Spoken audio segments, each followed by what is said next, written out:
Ashley Fox, please. Countries around the world have finely worded bills of rights in their constitutions.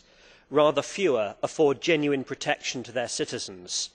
Do you agree that what matters is not the structure of protection of rights, but rather how that protection is practised?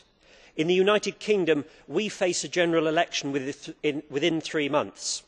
If elected, the Conservative Party will repeal the Human Rights Act and replace it with our own Bill of Rights.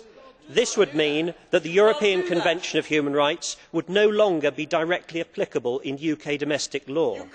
Mr. President, will you explain to what extent plans for the EU to sign the European Convention of Human Rights will take into account the differing positions of the Member States? My party will also seek a treaty change to guarantee that the Charter of Fundamental Rights does not affect the UK.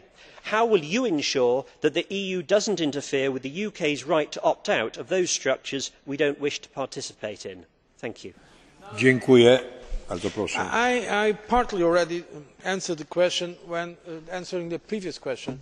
The United Kingdom and other countries have a protocol regarding the Charter of Fundamental Rights, and it has that right. It was negotiated and we had an intergovernmental treaty that recognises this.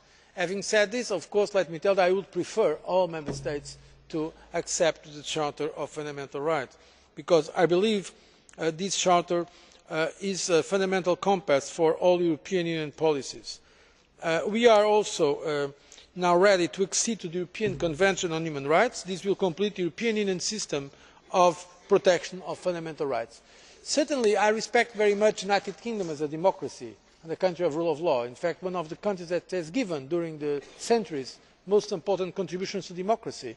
That is why I really regret that the United Kingdom does not want to be with all its partners in the first line to have human rights not only at national level but also as a European project.